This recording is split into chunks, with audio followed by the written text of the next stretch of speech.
I'm gonna make my English teacher cry by opening with a question, but I promise it's necessary.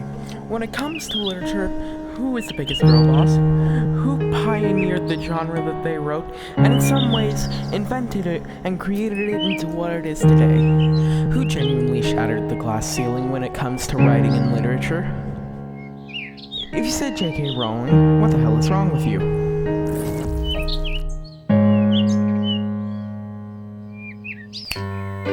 Frankenstein, as horrifying a tale as it is, comes from a fun and wholesome place, alcoholism. Mary Shelley and some of her friends were going to visit her friend's summer home in the middle of winter.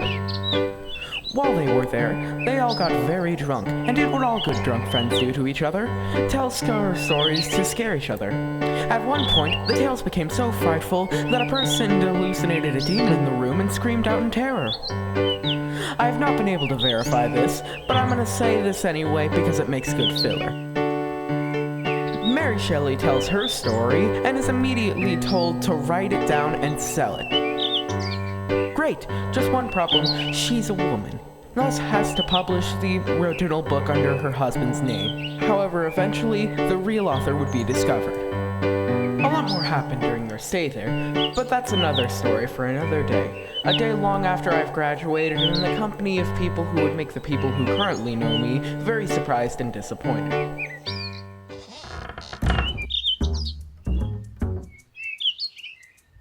Frankenstein is a book that you can tell was written during a wine-fueled affair in a summer home in the midst of a harsh winter.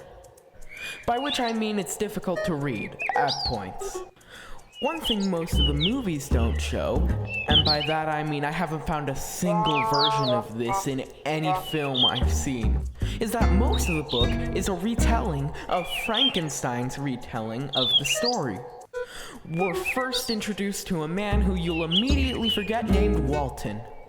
He's on a boat to find purpose in life, but he's the only one there of average intelligence, so he feels lonely. The boat gets then surrounded by ice, and then they find a nearly dead guy on a bobsled pulled by dogs that are mostly dead. They take him on the boat to save him, and once he's less dead, he reveals that he's actually Frankenstein. And Hugh retells us the story of how he grieved with the loss of his mother by moving super far away, ignoring his family, getting a 4-year in biology and chemistry, and using it to reanimate an amalgamation of corpses that he robbed from the local graveyard, which he immediately regrets. He calls his creation ugly and then goes to bed, like any good father would after the birth of their son. When he wakes, he finds out that the creature has vanished, to which he immediately collapses from relief. Until we find out that the creature is murdering Victor's family because it discovered what love was and discovered that Frankenstein was supposed to give him love. Then, the creature gets caught by Victor, to which the creature uses an opportunity to guilt trip him into making another creature for him to love. Frankenstein agrees to avoid dying, but then chickens out after a second round of grave robbery. In return, the creature kills Frankenstein's wife. Frankenstein finishes telling us the story, and is promptly found and killed by the creature he created. The creature is then promptly bullied into suicide by Robert Walton. You already forgot about him, didn't you? As much as I enjoyed making fun of this book, it is really fun to read. I really enjoy the hidden themes of misogyny and inequality at the time, as well as the fact that the monster is very intelligent and is only a villain because he was denied affection from his father. A true tale of creator versus creation that could have been avoided if he was given the love he deserved. So it only makes sense that in every film adaptation, these aspects are destroyed. They're left more mangled than my brother's pet frog after the cat got to him.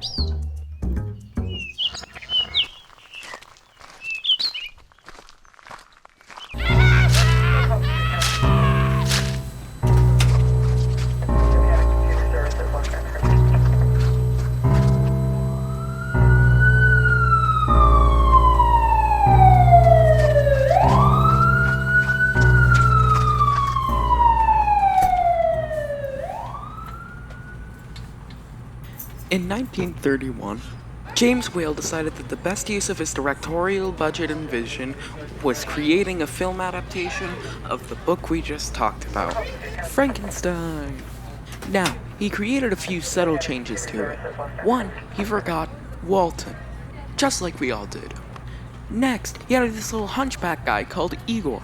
We all know him, we all love him, he's in our hearts. He got his own spin-off movie at one point.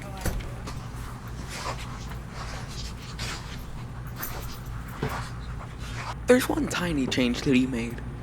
It's hard to notice on your first viewing, but it changed Frankenstein from a raving man who coped improperly and created a monster he would regret. And it turns the monster from an intelligent being who loves love, who is denied that affection and takes it out on his creator, to a mindless killer who is coddled and protected by the person who made him. Very subtle difference.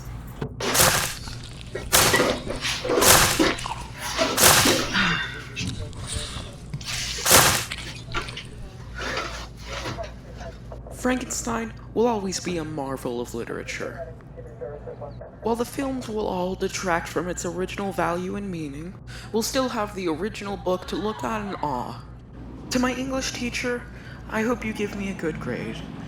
To anyone else watching, how'd you like it? Should I make more of this? I've considered video essays in the past, but this format feels much better. And now, if you'll excuse me, I've got something to take care of.